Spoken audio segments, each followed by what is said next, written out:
Hey there, and welcome back to Crystal Talks. It's Katie and Cynthia here. We are diving into the summer solstice today, exploring the energy and the meaning of the summer solstice, a season of a turning point. It's a seasonal turning point, inviting us to pause, to reflect, and reconnect with the light both around us and within us. So, before we dive into this summer solstice episode, be sure you hit subscribe. You don't miss us in any of our future episodes. We're here every week with a new episode, talking crystals, talking about nature's events and moments to reflect and pause. And we talk about zodiac signs and rituals and crystals and essential oils, all kinds of fun stuff. So just hit subscribe and you won't miss us. We're here every week. Diving back in. The summer solstice has been honored across cultures and traditions for generations. While the ways people celebrate may differ, the heart of it often remains the same, a recognition of light, growth, and the natural rhythms of life. This isn't about needing elaborate rituals or perfect practices. It's a simple invitation to notice the season you're in, both in nature and within yourself. So today we are exploring what the summer solstice is, why it matters, the symbolism connected to it, simple ways to honor it, and how crystals can gently support seasonal reflection. So, what is the summer solstice? The summer solstice marks the longest day and shortest night of the year in the northern hemisphere. Astronomically, it happens. Is that right? Did I say that right? Astronomically? Astronomically, it happens when the sun reaches its highest point in the sky, creating the greatest amount of daylight. But beyond the science, many people experience the solstice as a symbolic moment of illumination, a pause within the rhythm of the year where light, warmth, and growth feel especially present. Nature is full, vibrant, and alive during this season. And often the solstice invites us to reflect on what is also growing within our own lives. Really beautiful energy of the summer solstice, especially when we take that time to just pause and honor a little bit. So, Cynthia, tell us why the summer solstice matters. Yeah, in this world where everything is so hustle bustle and hurry hurry, it's important to take a moment and observe the seasons, the what's going on around you, your surroundings. It's that being aware that helps you know yourself and know your truth. It helps you live a quality life. The summer solstice it matters. It's just okay in a world that moves quickly. Seasonal transitions offer a meaningful opportunity to slow down and reconnect. Let's look at it that way. The summer solstice can serve as a gentle reminder to pause and reflect, to notice what is flourishing in your life, so very important, gratitude, reconnect with joy, creativity, and vitality, to realign with intentions you may have set earlier in the year, and to spend some time connecting with nature and those natural rhythms. For some, the summer solstice feels energizing and expansive. Couldn't quite get that word out. For others, it becomes a quieter moment of gratitude and awareness, whatever works for you. There's no single correct way to experience it. What matters most is allowing yourself to be present with the season in a way that feels authentic and supportive to you.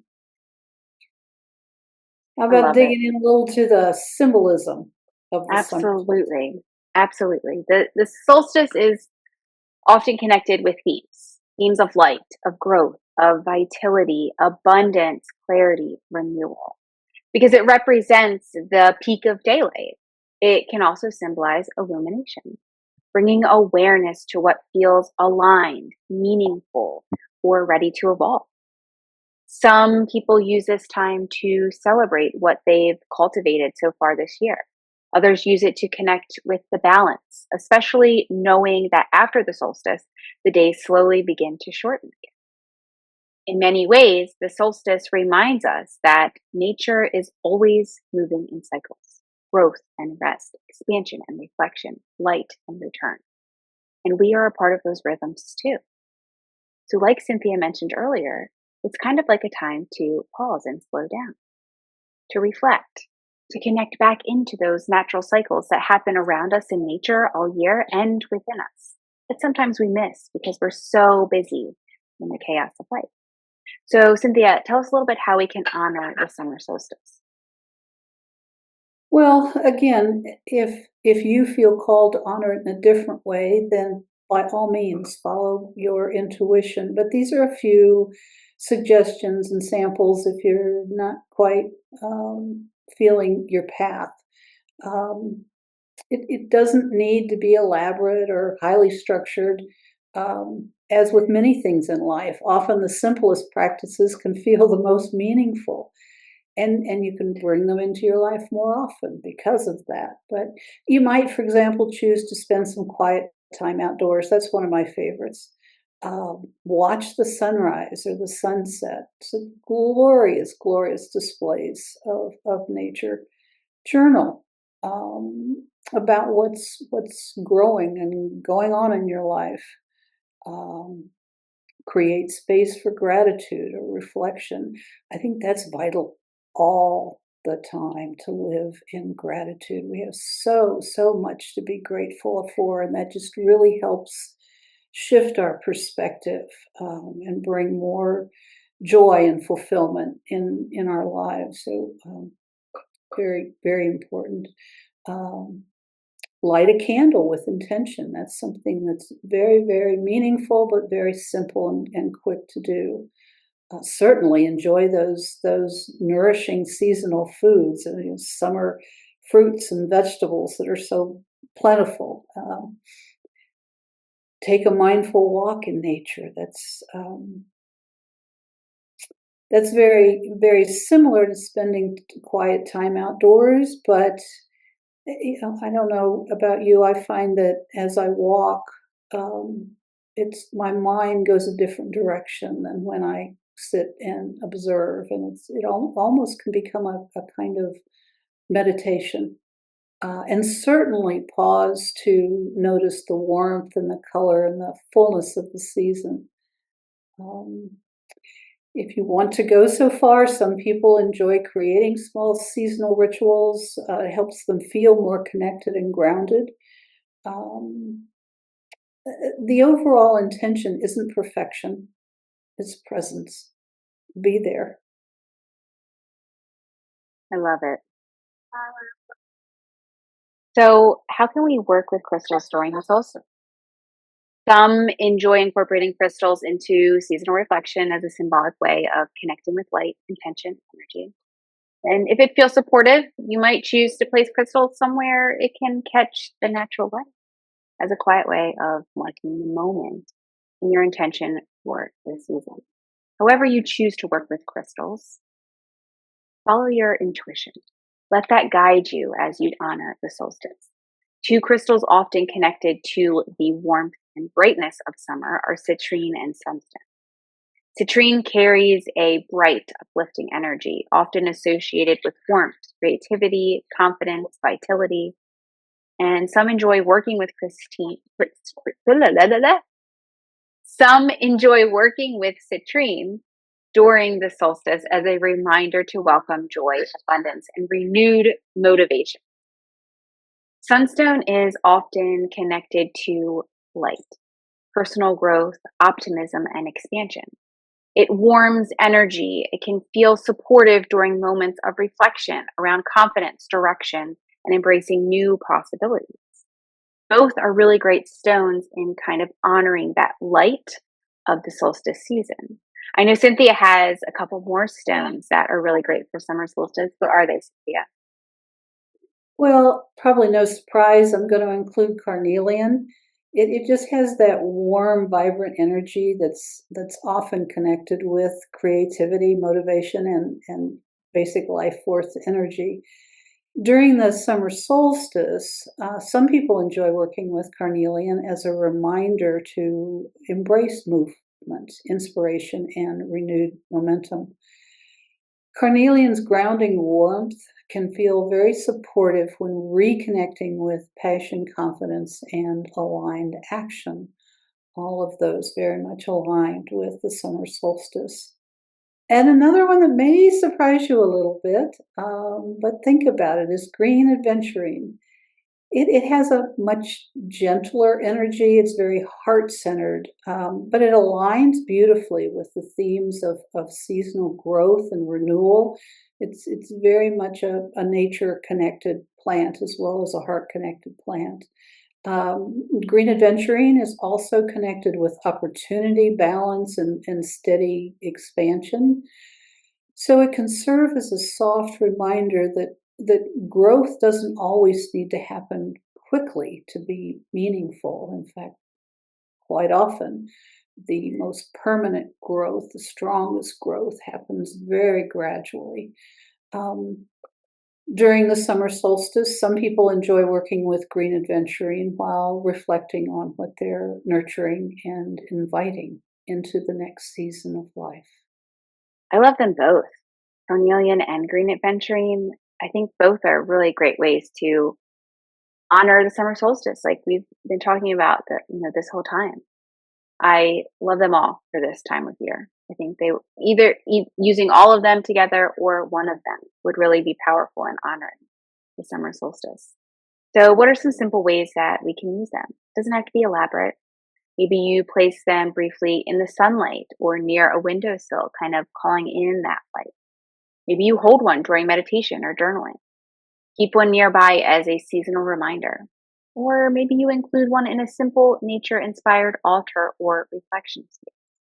Maybe you choose to use it in an entirely different way that's guided by your intuition, and that's amazing. Whether or not you choose to include something like a crystal, what matters most is your presence and the way you allow yourself to connect in your own way, intuitively guided. Cynthia, what are some common misconceptions about the summer solstice? Well, I think that the top one is that it has to be celebrated in a highly spiritual or ceremonial way. Those are perfectly fine, but the simple reflections that we've talked about here are just as meaningful. In reality, it can be as simple as quietly noticing the season, like we've talked about, just being aware, bringing it into your life. Another misconception is that you need specific tools or rituals or beliefs, or there's only one right way to do it in order to honor it meaningfully. You don't. The solstice isn't about doing things perfectly. It's about creating a moment of awareness and connection. Some people celebrate socially, and that's just great. I do that sometimes with a couple of my friends. Others prefer solitude and reflection. I find that more, I enjoy the first one. I find the second one more meaningful to me personally. Some include spiritual practices. Others simply spend time outdoors appreciating the light and the beauty of nature. All of these approaches are valid. Do what feels right and you are called to do. I wholeheartedly agree with everything Cynthia just said. This is really about doing what aligns with you this year. Maybe next year's different. Next summer solstice is different, but this summer solstice, what are you feeling? Where's your intuition guiding you? How do you feel like you want to honor the summer solstice? So the summer solstice invites us to pause within, with fullness of the season, gently asking ourselves, what is growing in my life right now? What feels aligned? And what would I like to nurture moving forward? Again, whether you practice in a quiet or celebratory, structured or simple, may this season support clarity, warmth, and intentional connection. And may you allow yourself to move through it in a way that feels grounding, nourishing, and true to you. Always following your intuition. I say it all the time. Follow your intuition. and create those practices. Work with those stones and crystals, those essential oils that really are calling to you. Trust in your body's wisdom and your soul's wisdom to guide you forward. So we'd love to hear about how you are honoring the summer solstice, either in a private way in a message, or you could comment below, tag us on social media if you want to share socially. You can always find us on Facebook and Instagram at shopewbms. We would love to support you with the crystals that you want to work with through the summer solstice, through the year. You can always see what we have in the shop, ewbms.com. We'll be back here next week with another Crystal Talks episode. Be sure you hit subscribe so you don't miss us. And until then, take care.